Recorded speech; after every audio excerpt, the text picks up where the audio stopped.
मलयालम नमो वज्रायालम नमो लोये सब सावूरम शुद्धात्मान मनीकांतम साधुमुत्तम मंगलम वंदे संदर्श सिद्धार्थम संदर्श प्रकाशकम मंगलम भगवान वीरो मंगलम गौतम गणे मंगलम कुंद कुंदाज्यो जैन धर्मोस्त मंगलम समय सार जिन देव हैं स्याद वाद जिन वैन मुद्रा जिन निर्गंथता नमो करें सब चैन परमात्म निज वस्तु जो गुण अनंतमय शुद्ध ताहे प्रकाशन के निमित्त वंदू देव प्रबुद्ध नमो हंतारम।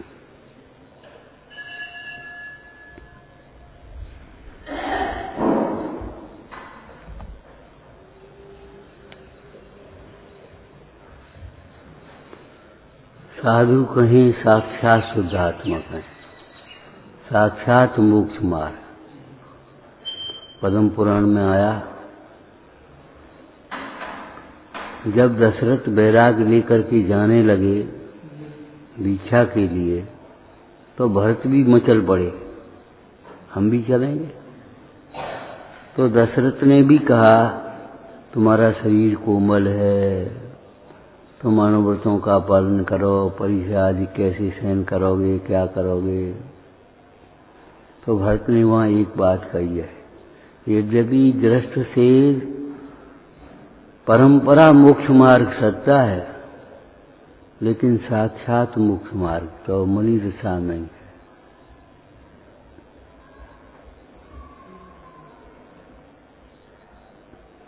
साक्षात मोक्ष मार्ग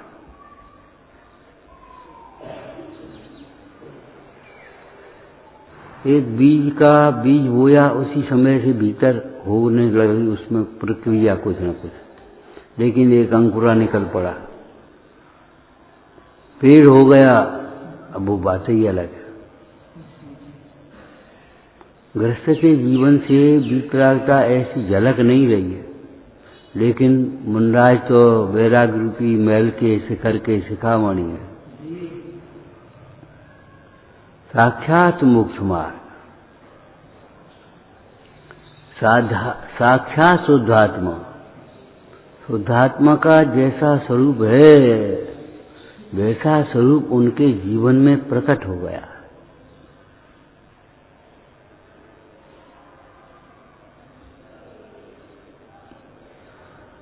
पंडित दीपचंद जी कह रहे हैं, साधु किसको कहते हैं? जो अपने को निरंतर आत्मा ही अनुभवते हैं और भव्य जीवों को शुद्धात्मा दिखाते हैं, उनको साधु कहते हैं, महात्मा कहते हैं। वे महात्मा गुरु हैं। उनकी श्रद्धा से, उनकी संगति से, उन जैसी दृष्टि से मोक्ष मार्ग शुरू होता है। शास्त्रों में शब्द हैं, लेकिन मर्म तो ज्ञानियों के ज्ञान में है। शब्द क्या करेंगे? शब्द तो जो तक हैं ठीक है, वो शब्द भी शब्द ब्रह्म कहा गया है, लेकिन शब्द क्या करेंगे जब तक उसका मर्म समझ में ना आए।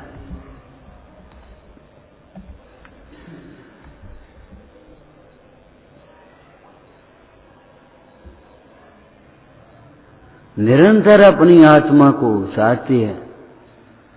साध्यंत नित्य शुद्धम, अपने शुद्ध रत्नत्रय को जो निरंतर साधते हैं, एकाग्र होकर साधते हैं, बाहर से विरक्त होकर साधते हैं, वे साधु कहलाते हैं। संत कवि सिद्धचक विधान में कह रहे हैं, अरे हम क्या कहें, साधुन के गुण साधु ही जाने। हम क्या कहें, कहाँ तक कहें? साधुन के गुण साधु ही जाने, होत गुणी गुण को पहचाने। सिद्ध भये शिव साधन हारे, अग मारे। हमारे पापों को दूर करो, हमारी मोह को मेटो।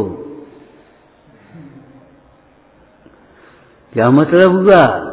हम भी आप जैसा ही शुद्ध आत्मा देखें और आप जैसे होकर के ही शुद्ध आत्मा देखें।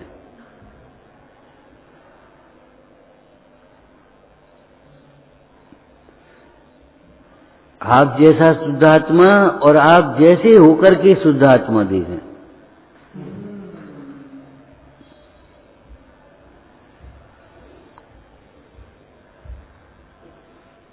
उनका जीवन निर्ग्रंथ जीवन मोक्ष मार्ग का उपदेश है। परिग्रह से सुख नहीं। अगर परिग्रह में सुख होता तो वे छोड़ के दे क्यों? यो संसार विषय सुख हो तो काहे, तीर्थंकर क्यों त्यागे, काहे को शिव साधन करते संयम। उनको देखना ही नहीं चाहिए, भक्ति से देखना तो है ही, लेकिन देखने के साथ विचार भी करना चाहिए। बिना घर के भी रह सकते हैं और बिना घर की बात कहाँ है। शुद्ध जीवास्तिका हमारा महल है, असंख्यात प्रदेशी शुद्ध जीवास्तिका हमारा महल है। बिना घर के भी रह सकती है और बड़े आनंद से रह सकती है। मुन्नाज के घर नहीं है। बिना व्यापार के भी चढ़ सकता है, बिना पैसा के भी चढ़ सकता है, बिना भोजन के भी चढ़ सकता है। देखो मुन्नाज काय से सुखी है। लेकिन ध्यान रखना, बिना आत्मा के नहीं चलेगा।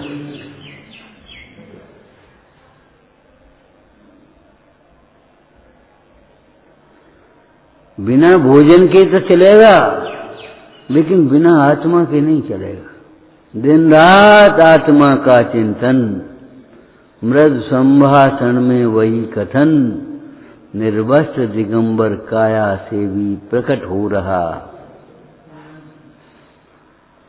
हे गुरुवर शाश्वत सुख दर्शक, यह नग्न स्वरूप तुम्हारा है, जकी नश्वरता का सच्चा दिग्दर्श कराने वाला है। संसार असार दिखाई देने लगता है। ये जगत का वैभव असार है, पंचेंद्रिय के भोग असार हैं। भोगों के साधन वे सुख के साधन नहीं है।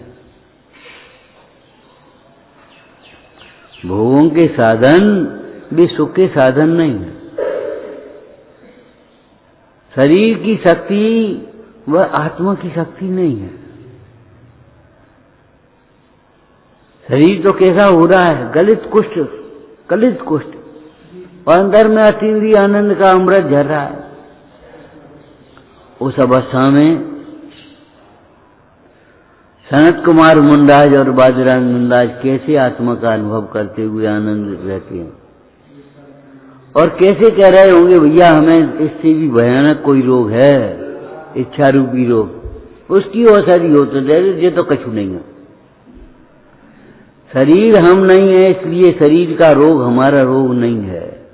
शरीर की वृद्धि हमारी वृद्धि नहीं है। शरीर का सौंदर्य हमारा सौंदर्य नहीं है। एकत्व निश्चय समय सर्वत्र सुंदर। अपने गुण पर्यायों में रहते हुए प्रत्येक द्रव्य शोभा पाता है, ये आगम है। और अपने ज्ञान में प्रतिष्ठित ज्ञान ही शोभता है, ये अध्यात्म है। एक विचार करो, अब अच्छे लग रहे, दो अंगूठी पहन लो, दो मुकुट लगा दो, हाँ अब अच्छे लग रहे। एक बात बताओ, अंगूठी से उंगली शोभा पाती है तो अंगूठी कैसे अच्छी लगती है कि अंगूठी में वो नग जड़े हुए, हीरा, हीरा की अंगूठी, ओ बढ़िया, कैसी सुंदर अंगूठी लग रहा है। हाथ कैसा बढ़िया लग रहा है, पांचों उंगलियों में पांचों अंगूठी झिलमिला रही है। लेकिन ये बताओ, अंगूठी से हाथ शोभा दे पा रहा है तो अंगूठी हीरा से शोभा पा रही है, हीरा कौन से शोभा पा रहा है?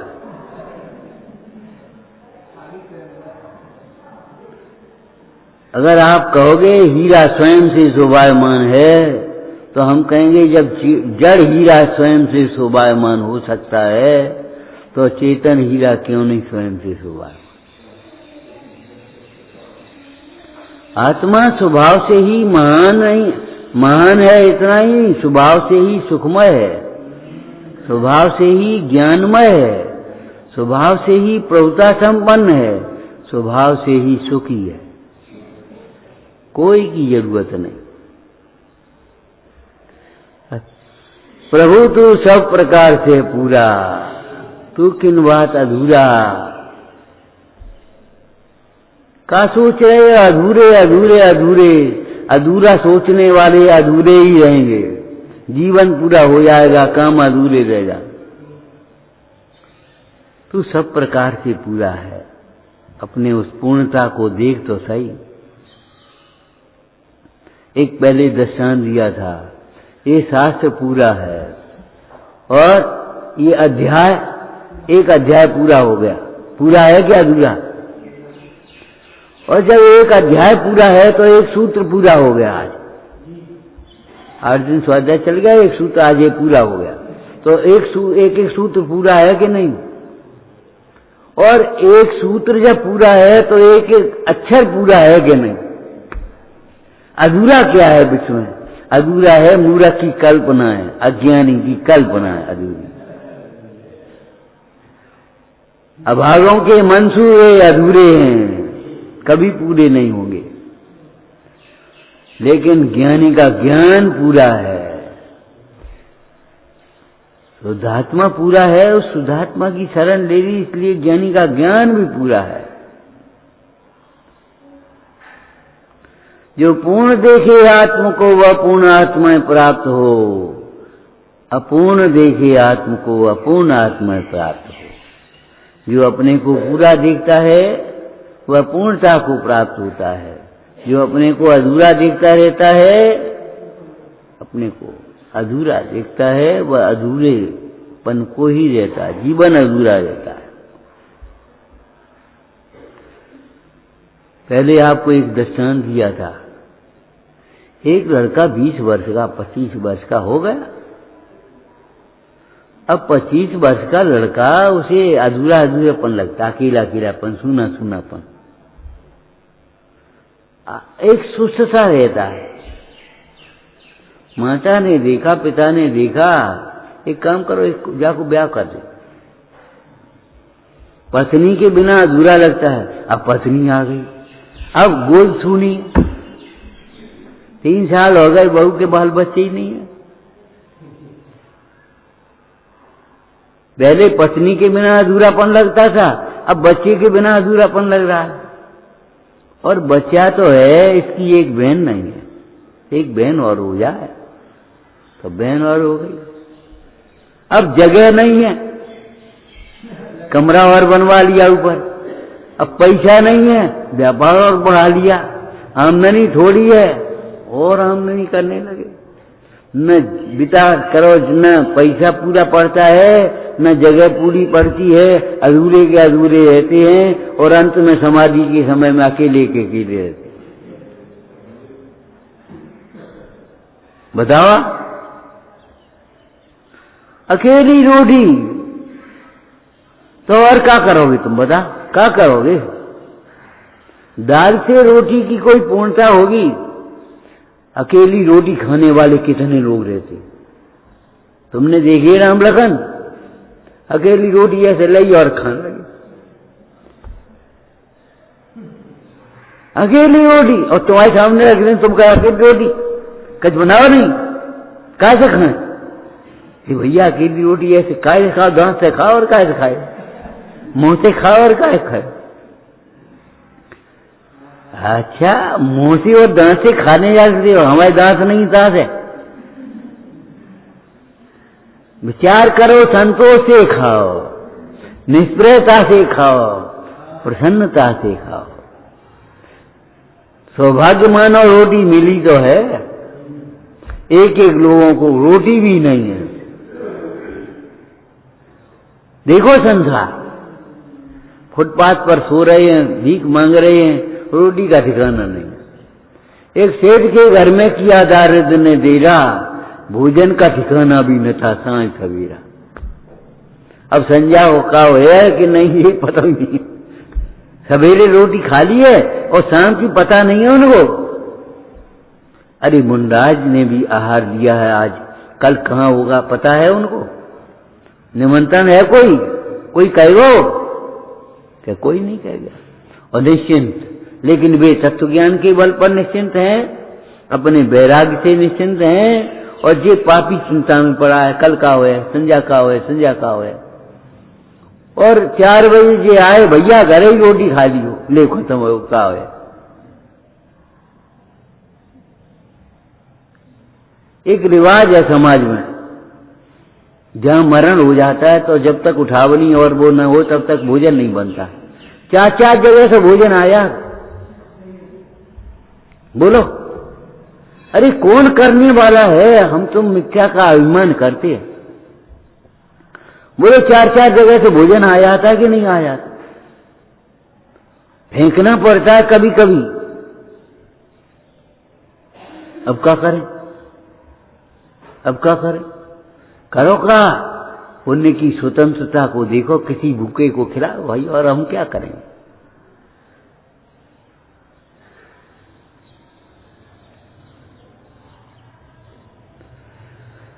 विश्व में कण कण पूर्ण है, मैं हूं अपने में स्वयं पूर्ण। इतना ही नहीं है, सब हैं अपने में स्वयं पूर्ण। कण कण पूर्ण है, कण कण स्वाधीन है। और इस विश्व को जो देखते हैं, कहीं भी दुख का कोई अंदेशा नहीं है, कोई दुख की कल्पना करने के लिए अवसर नहीं है। जबरन दुखी हो तो हो। ये मुंडराज का जीवन क्या बता रहा है? सारे अभावों में भी जीवन आनंदमय है। जो अपने भाव को समझ गए, निज भाव को समझ गए, स्वभाव को समझ गए। स्वभाव में अधूरा बोलो। स्वभाव में समस्त पर भावों का अभाव है, त्रिकाल अभाव। तुम्हारी आत्मा में शरीर का अभाव है, शरीर का अभाव है, कपड़े का अभाव भी है, धन का अभाव है, स्त्री का अभाव है, बाल बच्चों का अभाव है। बोलो काय का भाव सद्भाव है आत्मा में? तुम्हें याद है राजा भोज एक दिन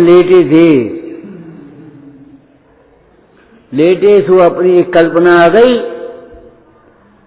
चेतो हरे युवतया, मेरे पास चित्त को हरण करने वाली युवती रानियां हैं, अनुकूल बांधव हैं, पुत्र जैसे भाई हैं।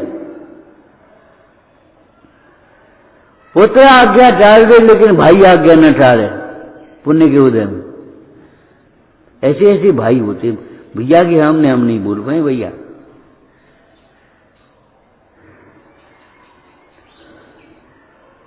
हवा के वेग से उड़ने वाले घोड़े हैं, बादलों जैसे विशाल हाथी हैं। क्या सोच रहा है? मेरे पास है। और 3 लाइनें बन गई। हम तो हिंदी में बोल रहे, वो संस्कृत में है, चेतो हरा ये बताया। अब 3 लाइनें बन गई, 4 लाइन का पद होता है। अब 4 लाइन, 4थी लाइन ही नहीं बन रही। और एक विद्वान चोरी करने के लिए राजमहल में घुसा तो 8 हो गई और पलंग के नीचे घुस गया। ऊपर राजा भोज चिंतन कर रहे हैं और नीचे वो घुसा है चोर जब घुसा है, अब वो 3 लाइनें बन गई, 4 थी नहीं बन रही। अब 4थी नहीं बन रही, बहुत देर हो गई। अब नाचा नहारे को पावन तो रहते नहीं। तो आज भक्त रे मुखरी कोरते बलानमा, आपके हृदय में भक्ति है, आप मंदिर में घुसोगे, जय हो अपने आप निकल पड़ेगी। कौन बुलवाएगा? ए जय तो बोल रहे, नमोस्तु तो बोल, निसही निसही तो बोल रहे, कोई नहीं बताना पड़ेगा।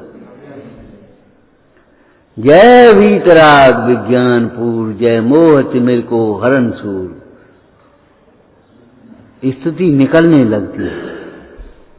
महंतों के सामने कोई किताब नहीं थी,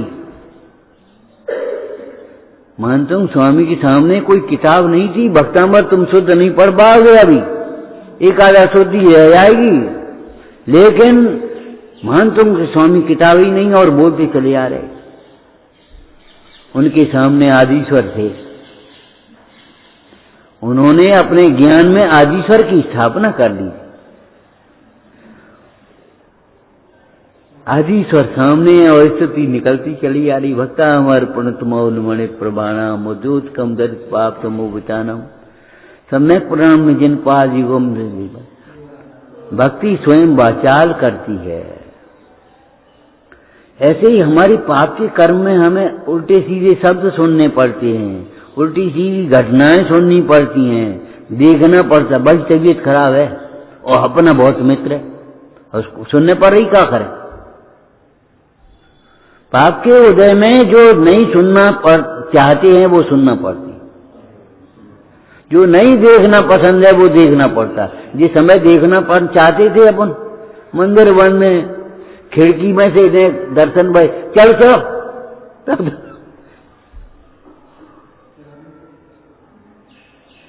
चलो चलो आगे चलो,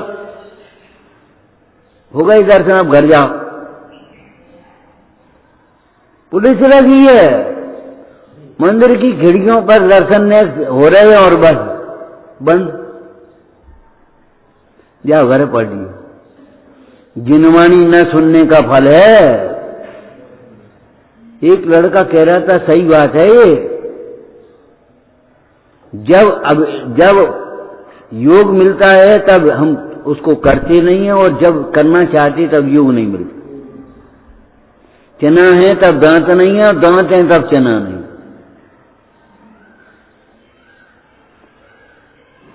चना है तब दांत नहीं है, अब क्या करें?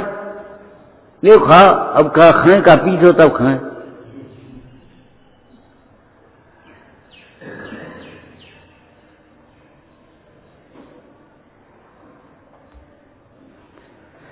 विचार करो, इसलिए कभी जिनवाणी सुनने के प्रति उपेक्षा भाव नहीं करना। सारे जगत के कार्य ऐसे ही चलते रहेंगे, और पुण्य के उदय में पुण्य की सामग्री कहां जाएगी? वो बैठा रहेगा तुम्हारा ग्राहक, लौट के आ जाएगा, लौट के ले लो। कभी जिनवाणी सुनने की उपेक्षा मत करना। इससे ज्यादा जरूरी काम कोई नहीं है, इससे बड़ी आमदनी कोई नहीं है, बड़ी आमदनी है। एक बच्चा बोला, ऐसी सभा लगी थी, बोले साहब दुकान पे बैठते हैं हम, 5-6 हजार की आमदनी होते है, जिनवाणी में बैठे तो क्या आमदनी, हम क्या करें? अब प्रत्यक्ष आमदनी दिखाई देता तो कछु उल्लास होए, अब प्रत्यक्ष तो आमदनी दिखाई देती नहीं। हमने कहा बात तो ठीक है, बहुत होशियार बन रहे हो, बात तो ठीक है तुम्हारी। अरे ठीक नहीं है, ठीक सी लग रही है। जिसके सामने चक्रवर्ती का वैभव धूल लगता है, वो जिनवाणी सुनने तुम्हें पसंद कुछ लाभ नहीं लगता। डॉक्टर ने कहा कछु चेकिंग कराओ, टाइफाइड लग रहा है, और आप चेकिंग कराने पहुंच गए और डॉक्टर ने कहा तुम्हें कुछ नहीं। एक का फायदा वो 500 रुपया खर्च हो गए। फायदा तुम्हें देख रहे हो, तुम्हारा भ्रम निकल गया। कितना खर्चा बच गया, फालतू का दवाई करे करे परेशान थे, उल्टी सीधी दवाई खा रहे थे। भटकना मिट गया संसार में, तुम्हारा भ्रम मिट गया, भटकना मिट गया।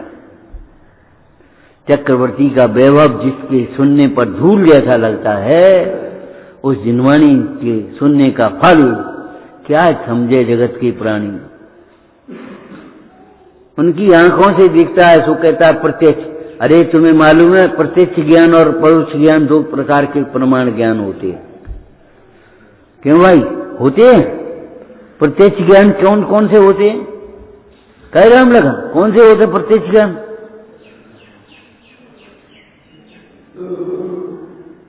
दो ज्ञान परोक्ष कहे, मति श्रुत ज्ञान, और तीन ज्ञान प्रत्यक्ष कहे हैं। दो ज्ञान देश प्रत्यक्ष और केवल ज्ञान सकल प्रत्यक्ष।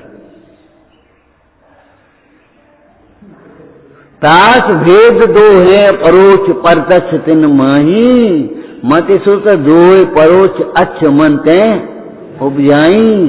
अवध ज्ञान मन परे दो हैं देश प्रत्यक्षा, और द्रव्य क्षेत्र परमाण दिए जाने स्वेच्छा। सकल द्रव्य के गुण अनंत पर्याय अनंता, जाने केवल ज्ञान। जाने एक काल सकल केवल भगवंता, उसका नाम प्रत्यक्ष ज्ञान। तुम कह रहे प्रत्यक्ष दिखाई दे रही, इस प्रत्यक्ष को इंद्रिय ज्ञान को प्रत्यक्ष मत मानना। और नहीं तो छत पे खड़े हो जाओ छत पे खड़े हो जाओ, तुम्हें ऐसा लगेगा ये तंबू सा है। क्या लगेगा? ये तंबू सा है और आगे कुछ नहीं है, शून्य। लेकिन ऐसा है क्या? तुम जब जाओ पटरी, रेल की पटरी पर खड़े हो जाओ, खड़े मत हो जाना। ध्यान रखना, पर्याय बदलना, पर्याय का नाश करना कसायों के वशीभूत होकर के वो आत्मघात है, और पापों का नाश करना साधना है।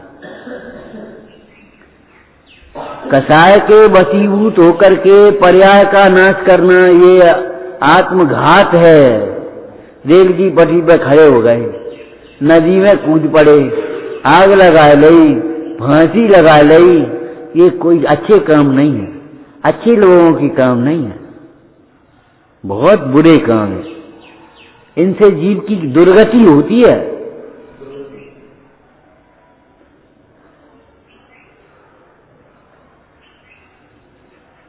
पापों का त्याग करना साधना है। दुख का कारण पाप है, भाई पाप छोड़ो। शरीर छोड़ने से क्या ऊंचा? तुम्हें ऐसा लगता है शरीर छोड़ने से दुख छूट जाएगा? वहां जाओगे गर्भ में तो क्या हो, और उस बच्चे को, गर्भ के बच्चे को भूख लगी है और मां खुद भूखी है, उपवास छांदा बन, धर्मात्मा ज्यादा बन गई, या रोटी का ठिकाना नहीं है।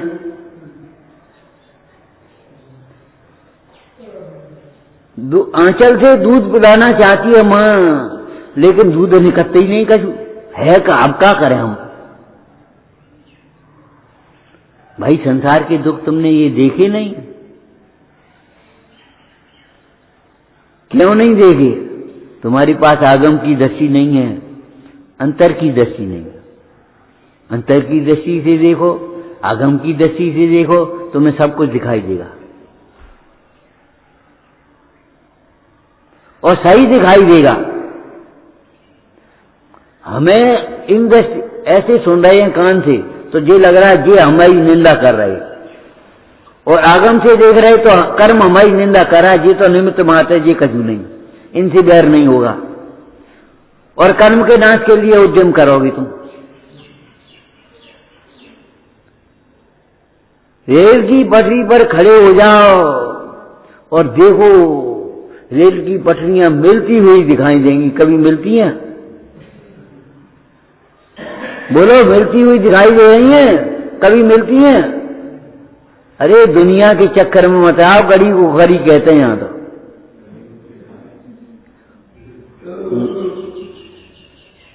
घड़ी को घड़ी कहते हैं यहां। तुम्हें मिलते हुए दिखाई दे रहे, कहां मिलेंगे? तुम्हें ये काम सब ऐसा लगता है हम कर रहे, हम कर रहे, हम कर रहे। ऐसे ही तुम्हारे पिताजी चले गए, ऐसे ही तुम्हारे बाबा चले गए, और ऐसे ही तुम चले आओ, और काम सब चलते रहेंगे। बाल बच्चे धीरे धीरे संभाल लेंगे। हम पढ़ते थे आगरा में, तो एक का मरण हो गया। दुकानदार था, सामने से हम उधर से मंदिर जाते थे, देखा रो अरे भयंकर, अब का होए, अब का होए, अब का होए। और साल 2 साल बाद देखा लड़का बैठने लगा, कुछ नहीं याद है, नहीं बखत पे एक आओगी याद कर ले, और नहीं याद भी नहीं है, काम खत्म। लड़का बैठ करके दुकान चलाने लगा और बस काम जहां की तहां दुकान चल रही, कुछ नहीं हो रहा। उस दिन का दृश्य देखो तो आंखों में आंसू आ जाए। आंसू इसलिए आ जाए मोह के कारण, और नहीं तो केवल ही जाए भगवान देख रहे कहां आंसू आ रहे, मुंडाज देख रहे कहां आंसू आ रहे हैं। धन्य धन्य मुनिवर का जीवन। आप कभी कल्पना नहीं कर सकते, इन संयोगों के बिना भी हम सुखी रह सकते हैं। एक कल्पना करो कपड़े के बिना, करो, हम पे कपड़ा नहीं है, नंगी ठाड़ी, अब कैसे निकलें, कैसे जाएं? कल्पना करो, लेकिन मुंडाज नग्न। कल्पना करो हमारे घर नहीं, आप कहां जाओगे? कल्पना करो भोजन नहीं है, कहां खाओगे? कल्पना करो हमारे पास पैसा नहीं है, अब क्या करोगे? लेकिन इन सारी मिथ्या कल्पनाओं की नाश करने का उपाय इन साधु महाराज का दर्शन है। देख लो, बड़ा आनंदमय जीवन, कितना आनंदमय जीवन। तुमने सुना है वो दृष्टांत, एक राजा पहुंच गया मुंडाज के पास, मैं फलाने गांव का राजा हूं, राज्य का राजा हूं, मैं महाराजा हूं। मुंडाज बोले, ए भैया आप महाराज हो तो आपका साम्राज्य कहाँ है? कि ये भीतर है, बाहर के साम्राज्य की हमें जरूरत नहीं है। आपका खजाना कहाँ है? मैं दरिद्र थोड़ा ही हूं तो खजाना चाहिए, दरिद्रों को चाहिए खजाना। हम दरिद्र नहीं है, हम तो अंतर के वैभव से अजाची जलपति हैं। महाराज आपके कोई अस्त्र शस्त्र बंदूक फंदूक कछु नहीं दिखाई देगा, मैं तो हमारा कोई शत्रु ही नहीं। अरे अरे अस्त्र शस्त्र तो उसे चाहिए जिसका कोई शत्रु हो, जब तुम्हें डर होता तब डंडा लेके चलतो, और वैसे ही नहीं तो वैसे ही चल दे दो। बोलो आप अपनी देख लो, जब आपको कोई भय नहीं होता, एक आध डंडा नहीं लाए, बंदूक नहीं लाए, तलवार नहीं लाए कुछ। अरे हथियारों की जरूरत उसको है जिसका कोई शत्रु हो, अथवा और बोलो जिसकी किसी से शत्रुता हो, जिसकी किसी से शत्रुता हो अथवा जिसका कोई शत्रु हो, एक ही बात है। मन में भय,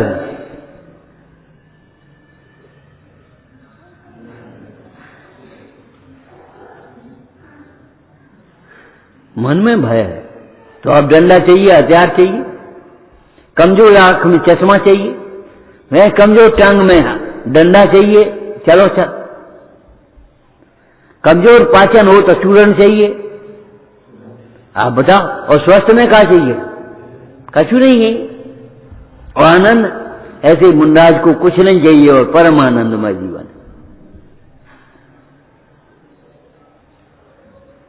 प्रवचन सार जी ने कहा ये विषय पंच इंद्री के विषय जिनको तुम सुख का साधन मानते हो वे साधनाभास हैं, साधन नहीं है। वे सुख के साधन नहीं, दुख के साधन है। उनके कारण से चित्त निरंतर भयभीत होता है, आकुलित होता है। वे दुख के साधन है, सुख के साधन नहीं। मैं दरिद्र थोड़ा ही हूं, मेरा कोई शत्रु थोड़ा ही है। अच्छा चलो छोड़ो, कोई सेवक तो आपका दिखाई नहीं दे रहा है अगल बगल कहीं। मैं परमारी थोड़ा ही हूं, मुझे सेवकों की क्या जरूरत? राजा सोचते रहा नमोस्तु महाराज, धन्य हो आप, सचमुच महाराज हो। आपको किसी की जरूरत नहीं है। चाह मिटी चिंता मिटी बनुआ बेपरवाह, जिनको कुछ नहीं चाहिए बे सहन के साथ।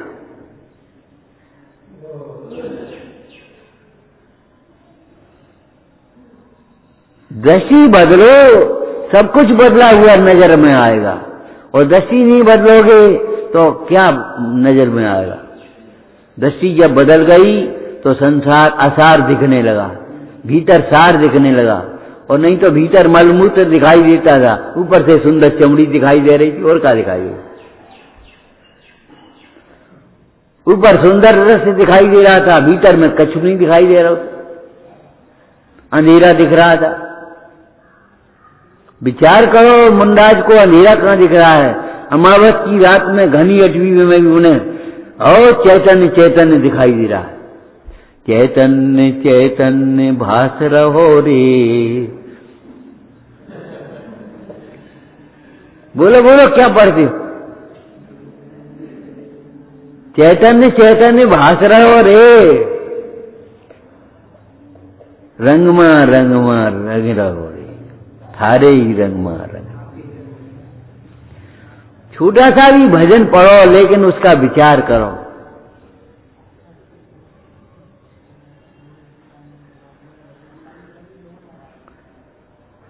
क्या रह गया अभी? दृष्टांत में से दृष्टांत निकल आते। चेतो हर युवती नाचे नारे के पांव नहीं रहते। जिसके अंदर में भक्ति है, भक्त कहता है हे भगवान, हम आपकी भक्ति नहीं कर सकते, अनंत गुण है आप में, लेकिन तो भी हमसे चुप नहीं रहा जाता। आपका मुद्रा का दर्शन करके, आपको देख करके, कहीं आम्र की बोर को देख करके कोयल चुप रह सकती है? चुप रह, बोलो, चुप कर सकते हो कोयल को? बादलों को देख करके मोर को चुप कर सकते हो? तो भगवान को देखकर भक्त कैसे चुप रहेगा? चुप पे खड़े हो।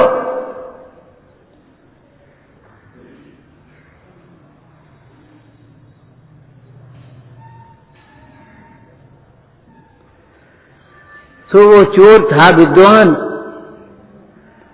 थोड़ी देर सुनता रहा, उसे रहा नहीं गया, और उसने कहा हे राजन, सम्मीलने नयने वो नए किंचरस्ती।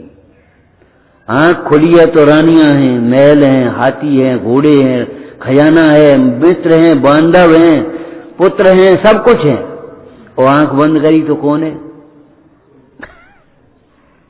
जब तुम्हारी आंख बंद हुई तब क्या हुई?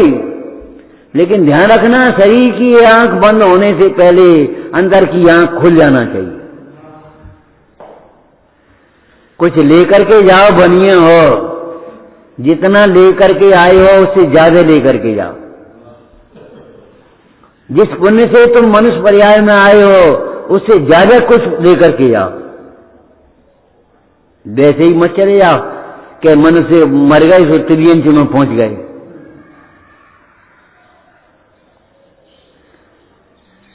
हे राजन सुनो, सम्मीलने नयनियो नई किंचरस्ती। आंख बंद होने पर तुम्हारे पास क्या है ये सोचो। राजा को भागई वो, भैया कौन है, निकल के आया। वो सामने आ गया, को हो तुम? महाराज अब क्या बता दें, 3 दिन से भूखे हैं, सो चोरी करने के लिए महल में आए थे। और ये धिक्कार है, हमारे राज्य में 3 दिन के भूखे रहते हैं।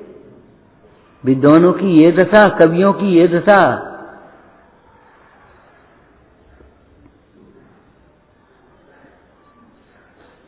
बुलाया खजांची को, दे तो दो इनको मोहरें, खोल दो खजाना।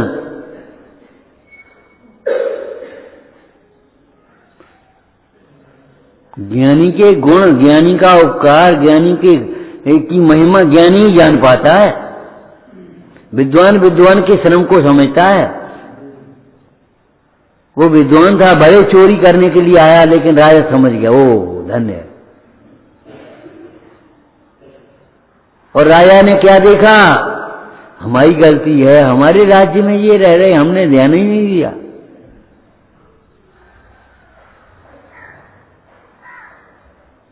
उसकी चोर की गलती नहीं दिखाई दे रही अब।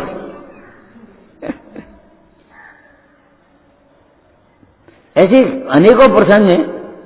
राजा ने लेट गया और सोने का एक ने झपकन लगा।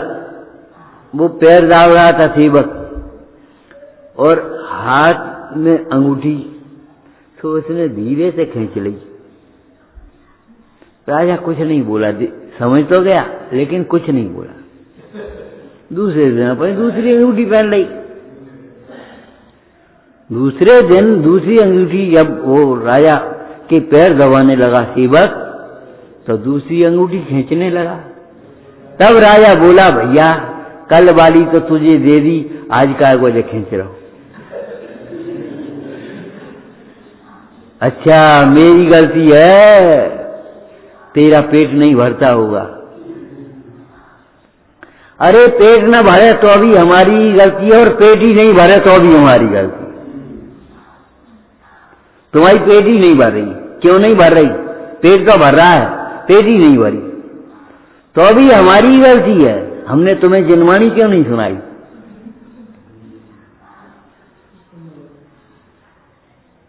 अगर जिनवाणी सुनी होती तो पेट ही नहीं, पेट खाली नहीं होता, पेटी भी खाली नहीं होती। अज्ञानी सोचता है इतने से क्या होगा, ज्ञानी सोचता है इतने का क्या होगा। इतने का क्या होगा, जी काय को ले आए इसी बहुत। हम कहें बेटा पानी ले आना, और तुम एक गिलास लोटा की जगह एक कलसिया पानी ले आओ, एक चमेड़िया पानी ले आओ भर के। इतने को कहो है, कहोगे कि नहीं कहोगे? तो फिर अपने जीवन में भी सोच लो, जरा पेटी खोलो तो ये सोचो इतने का क्या होगा। चाहे वो कपड़ों की पेटी हो, चाहे वो धन की पेटी हो, जब पेटी खोलो तो ये सोचो इतने का क्या होगा। जीवन के लिए ये सब जरूरी नहीं है। साधु का जीवन हमें ये शिक्षा दे रहा है, सुखी होने के लिए तत्व ज्ञान चाहिए, वेद ज्ञान चाहिए, आराधना चाहिए आत्मा की। आराधना से ही जीवन प्रशंसनीय होता है, और आराधना से जीवन पूजनीय होता है, आराधना से जीवन सुखी होता है।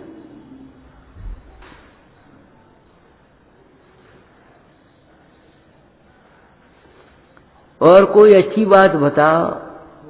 ये भगवान इस जिनवाणी को सुनने के बाद और अच्छी बात पूछ रहे हो। अमृतचंद से पूछो, नकल समय सारा उत्तरम कुंच थी। समय सार की आगे कुछ नहीं। तुम्हारी दुकान में सबसे बढ़िया से बढ़िया चीज दिखाई, और अच्छी दिखाओ। कोई मूर्ख होगा, आप समझ जाते हो कि नहीं?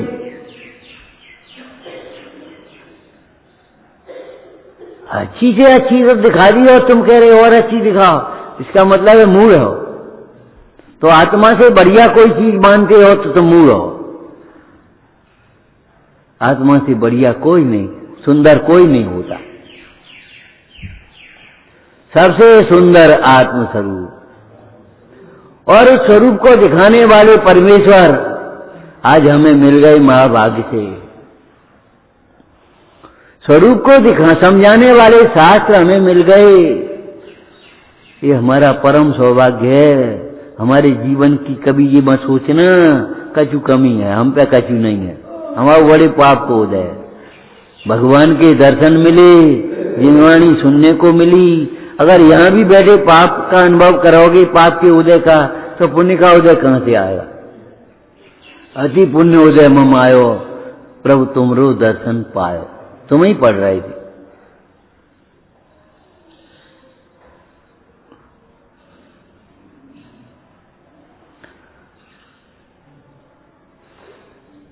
जो निरंतर अपने आत्मा को देखते हैं, क्यों? सारी इच्छाओं की अभाव का उपाय शुद्ध आत्मा का ज्ञान है। शुद्ध आत्मा के सिद्धांत से, शुद्ध आत्मा के ज्ञान से, शुद्ध आत्मा के ध्यान से ऐसा क्या है जो नहीं मिलेगा? किसी की जरूरत नहीं रहेगी। तो रामचंद्र जी और लक्ष्मण, वो सीता ही, लक्ष्मण भी साथ में थे, राम और सीता जंगल में पहुंच गए। जंगल में अब क्या है वहां? न तो महल है, न सैया है, न दास दासियां हैं, न आभूषण है, न वस्त्र हैं, कुछ नहीं है। जंगल में बैठे हैं। रामचंद्र जी बोले, हे सीते, तुम महल को छोड़कर के जंगल में व्यर्थ आई। सीता बोली, महाराज, जहां राम है वहीं हमारा महल है। राम है पास में तो जंगल भी महल है, और नहीं तो महल भी जंगल है। जहां आत्मा है, आत्मज्ञान है,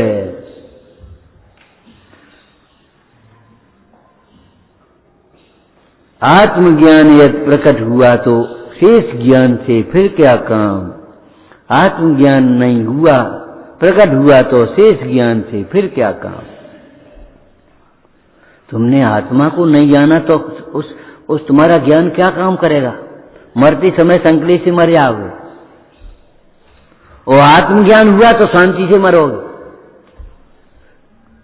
कछु नहीं, रोइयो पीटियो नहीं, इतने ही दिन का संयोग था। अब हम तो जा रहे हैं, रोके नहीं रुक सकते। अब विदा से पहले विदा ले ली, संन्यास से पहले संन्यास की तैयारी कर ली, देह से भिन्न आत्मा का अनुभव कर दिया। का मरेगो? शरीर पहले से ही मरा हुआ है, आत्मा अजर अमर आ जाएगा। मरण आना हो तो क्या मरेगा? अरे तुम तो जैन हो भैया। कबीरदास जी कह रहे हैं, राम मरे तो मैं मरूं, मेरी मरे भला है। अविनाशी की गोद में मारो मरो न जाए। राम नहीं मरता। अरे राम नहीं मरता, आत्मा राम भी नहीं मरता।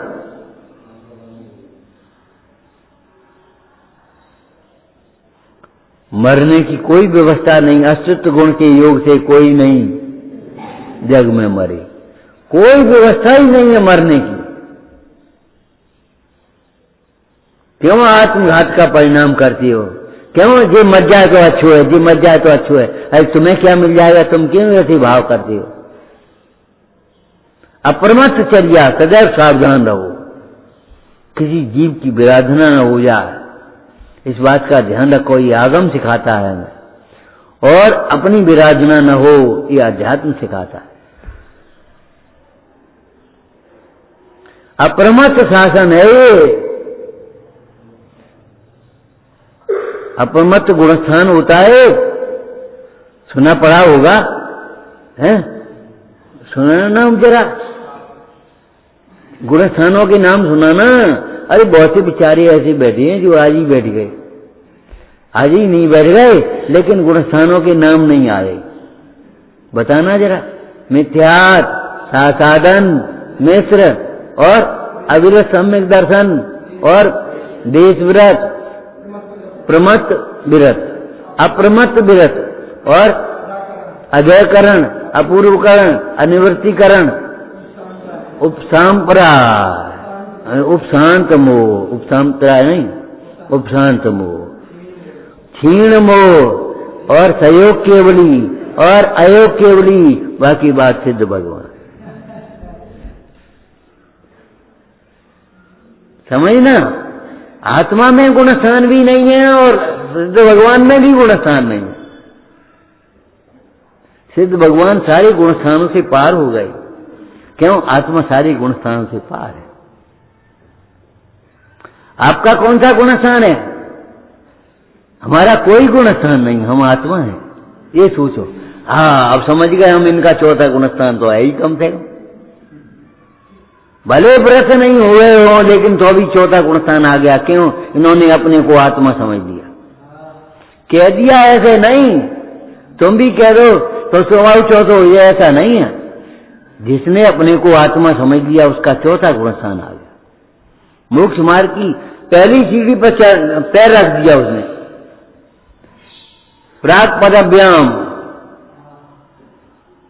पैर रख दिया, आगे चलने लगे। सारे गुणस्थान सरल हो गए। जब तक सम्यक दर्शन नहीं हुआ था तब तक ये सब कठिन लगता था मामला। वो सम्यक दर्शन लग गया तो ऐसा लग गया सब सरल है। ये सब काम कठिन है संसार के। कलकाता कठिन वचन मत बोल। कठिन क्या है? कठिन की कल्पना ही कठिन है।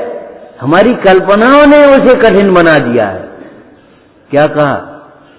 कठिन की कल्पना ही कठिन है, अथवा हमारी कल्पनाओं ने ही उसे कठिन बना दिया। कल्पनाओं ने कठिन बना दिया, तुमने नहीं सुना, सुना तो है। अब हम बताएंगे सो ही याद आ जाएगा। वो राजा के यहां अंधे रहते थे।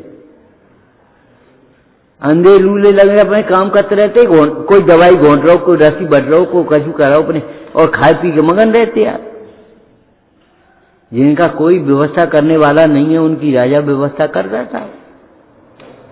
सो राजा के यहां अंधे रहते थे। एक दिन क्या हुआ, राजकुमार का जन्मदिन आया। बर्थडे, बर्थडे नहीं,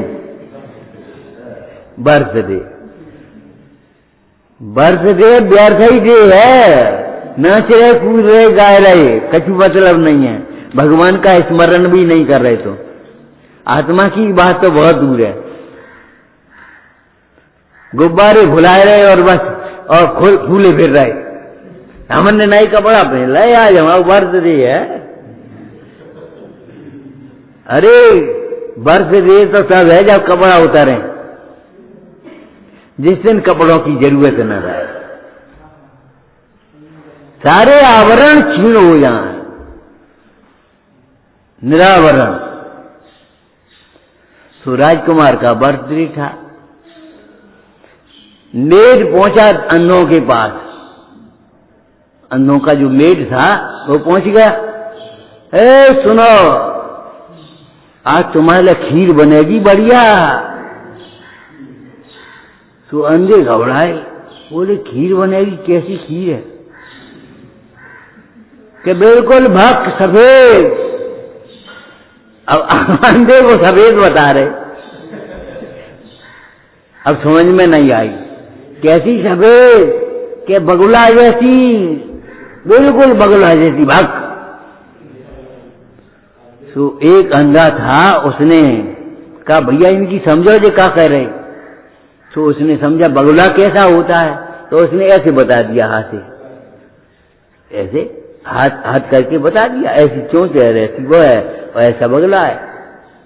तो अंधे ने ऐसे टटोल के देखा और चिल्लाए परो, हे भैया कम मजाक करते तू, हमारी 2 रोटी भरी, हमें नहीं टेढ़ी खीर खाने, ऐसी टेढ़ी खीर।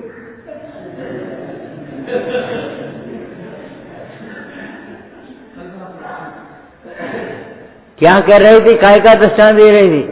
अरे हमारी कल्पनाओं ने ही कठिन बना दिया है। खीर टेढ़ी का है?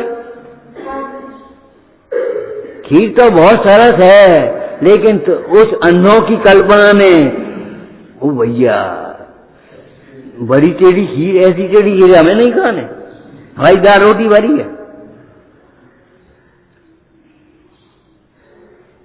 अभी तुमने जाना नहीं खीर किसको कहते हैं। अभी तुमने समझा नहीं मोक्ष मार्ग किसको कहते, ज्ञान किसको कहते हैं। अभी तुमने समझा नहीं है कि आचरण किसको कहते हैं। अपने स्वभाव में लीनता का नाम आचरण है। जिस आचरण के सामने 22 परिचय ऐसे लगते कछु नहीं। पूज्यपाद स्वामी ने लिखा है समाज तंत्र में, बोलो, आत्मज्ञान से उत्पन्न आनंद के सामने घोर परिचय भी क्या नाम खेद उत्पन्न नहीं कर पाते। आनंद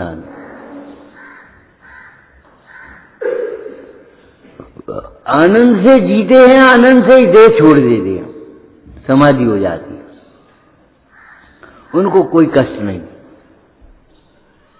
महाराज बहुत कष्ट है।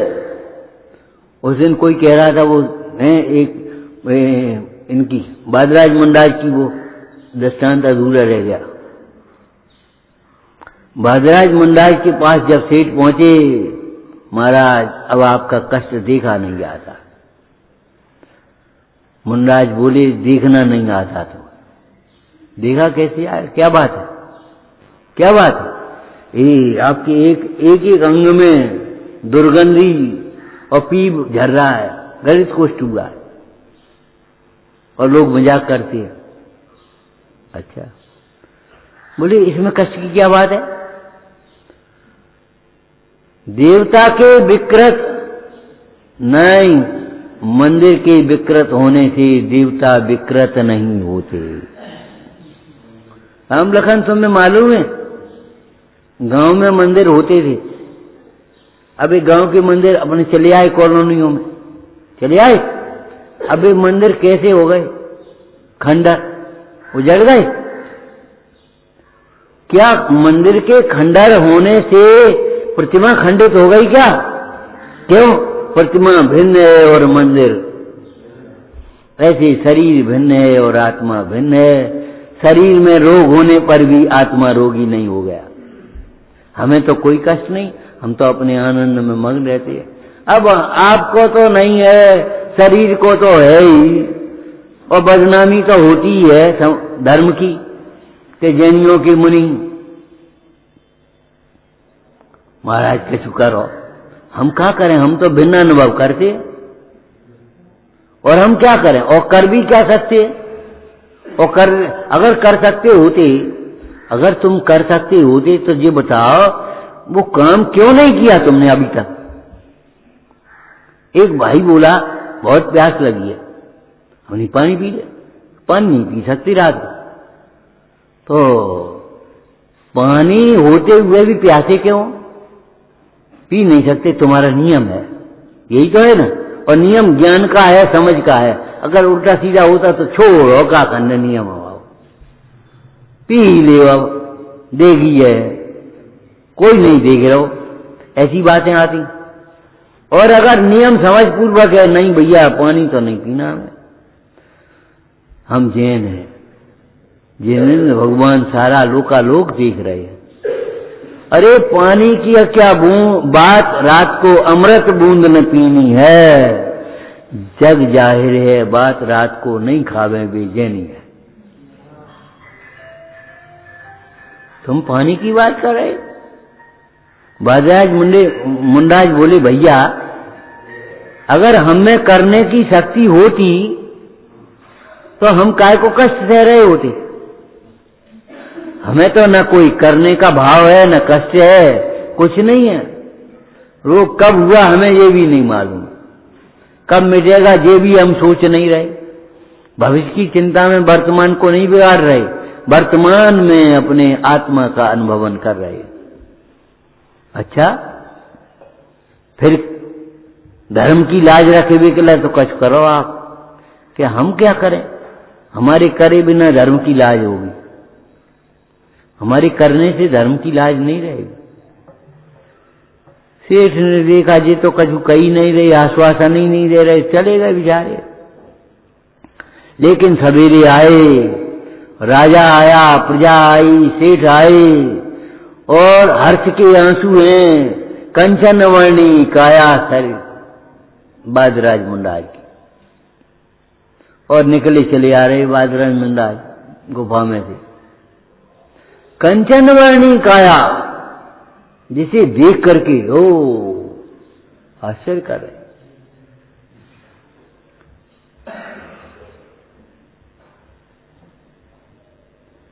आज भी सेठ के हृदय में आंसू हैं, आंखों में आंसू हैं, लेकिन आज आनंद के आंसू हैं, कल कष्ट के आंसू थे। मुंडाज का जीवन माने स्वाधीन जीवन, मुंडाज का जीवन माने निरवलंबी जीवन, स्वावलंबी जीवन।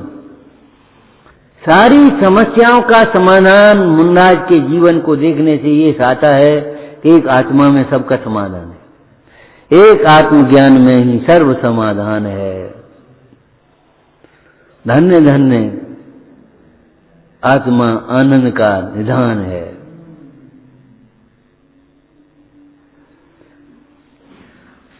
जैसे बालक, छोटा सा बालक, तुम नहीं, छोटा सा बालक, मां अगर उसकी है तो क्या उसके पास नहीं है? भूख लगी तो मां, प्यास लगी तो मां, कोई कष्ट है तो मां, कोई रोग हुआ तो मां, कोई खो गया तो मां। मां नहीं है तो क्या है? कुछ नहीं है। और मां है तो क्या नहीं है? सब कुछ है। ऐसे ज्ञानी की मां जिनवाणी है, ये व्यवहार है। और ज्ञानी अपने को आत्मा दिख रहा है, ये परमार्थ है। समाधान हो गया। ध्यान रखना, कुंद कुंद स्वामी कह रहे हैं इतने बड़े विशाल ग्रंथ में, समयसार जी, समयसार जी, कैसा समयसार बोलना, कछु नहीं बोलोगे, लाखों आगमों का आगम है, साधक की कामधेनु है, कल्प वृक्ष है।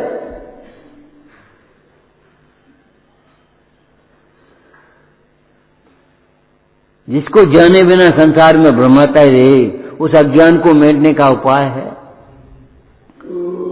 आचार्य कुंद कुंद स्वामी समयसार जी में कह रहे हैं, भैया सुनो, प्रतिज्ञा करते हुए, आत्मा ही देखने लायक है, आत्मा ही दिखाने लायक। दर्शाऊं एक विभक्त को आत्मा तने निज विभव से, दर्शाऊं तो करना प्रमाण, न छल करो उसकल ना बने।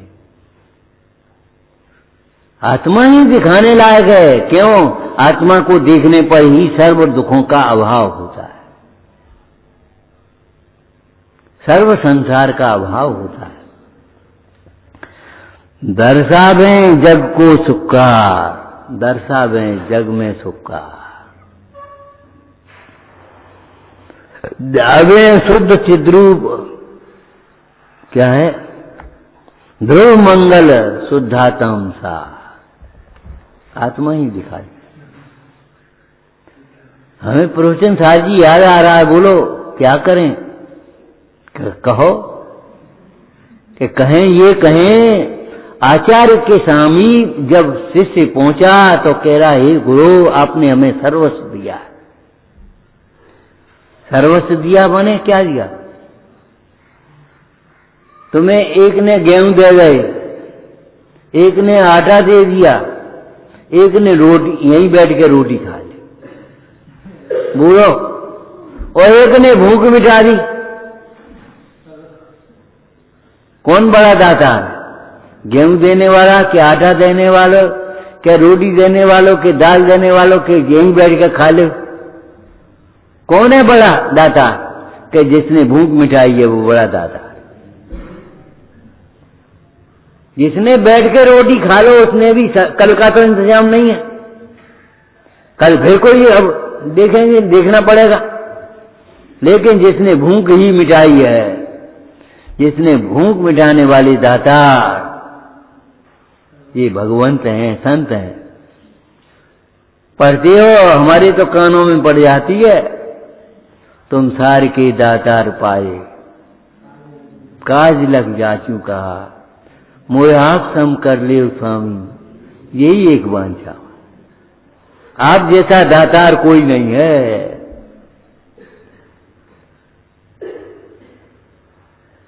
उन्होंने उस शुद्धात्मा को बताया है, जिस शुद्धात्मा को जानने पर जीवन अनंत सुखी हो जाता है।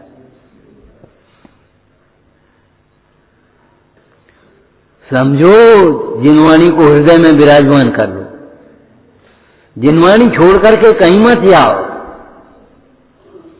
जिनवाणी को हृदय में विराजमान करो, जिनवाणी गुनगुनाने लगो। एक दिन कहा था, अभी पर्व के दिनों में झूठा मुंह रखने की आदत मत डालो। कुछ भी हो, तुम्हें सुपारी क्यों ना हो, इलायची क्यों ना हो, झूठा मुंह डालने की आदत मत डालो। साफ मुंह रहेगा तो भैया अणुकार मंत्र चाहे जब पढ़ लो, और नहीं तो नेक माओ झूठो है, खुला करियो। और उतनी देर में तो, उतनी देर में तो जाने क्या का क्या हो गया। हरि भाई बोले दर्द हो रहा है, बोले डॉक्टर बुलाएं, डॉक्टर बुलाएं, 15 मिनट में देह छूट जाएगा, तुम तो बढ़िया बढ़िया बातें पढ़ो। ये भैया 15 मिनट में देह छूट जाएगा, और वो आदमी खुद कह रहा है मेरे सारी दवाइयों का डॉक्टर से आ गया, अब क्या करेगा डॉक्टर, अब तो गुरु की जरूरत है, और आत्मा का गुरु आत्मा ही है। साधर्मी जन गाथाएं पढ़ने लगे और वे अपने आत्मा का स्मरण करने लगे, और अंत में पंच परमेष्ठी भगवंतों को नमस्कार हो, सब जीवों के प्रति हमारा क्षमा भाव है, और ओ छूट गई, 15 मिनट में देह छूट गई।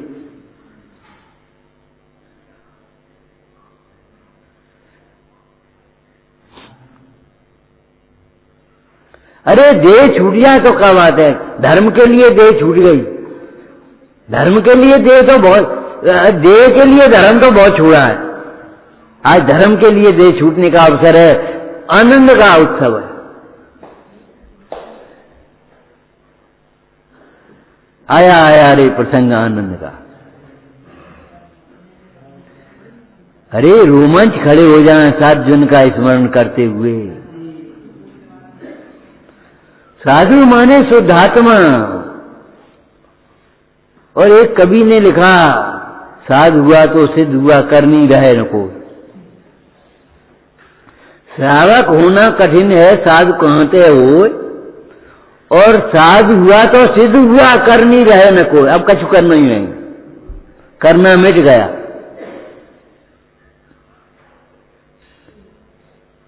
पांच परमेष्ठियों में शामिल हो गए, साक्षात परमेष्ठी हो गए, साध परमेष्ठी।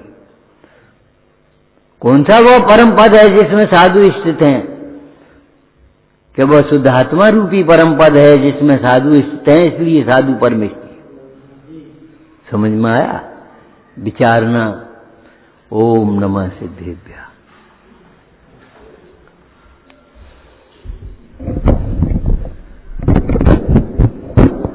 जैसे पंच कल्याणकों में जब दीक्षा कल्याणक का प्रसंग आता है तो सुबह से ही सबके परिणाम विशेष रूप से वैराग्य के बनते चले जाते हैं।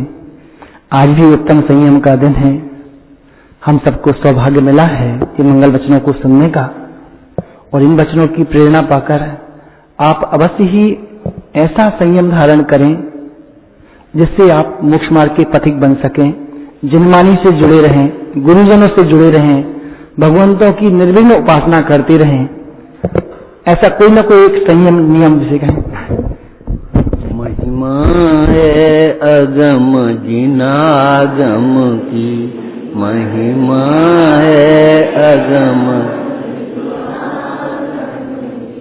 जाहे सुनत जड़ भिन्न पिछानी, हम चिन्ह मूरत आत्म की, महिमा है अगम। बोलो आगे।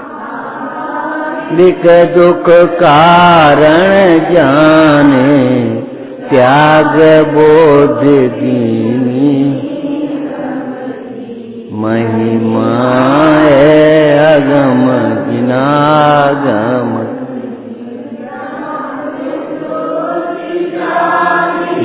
और अंतर बाड़ी पुणे समदम की, महिमा है अगम जिनागम की।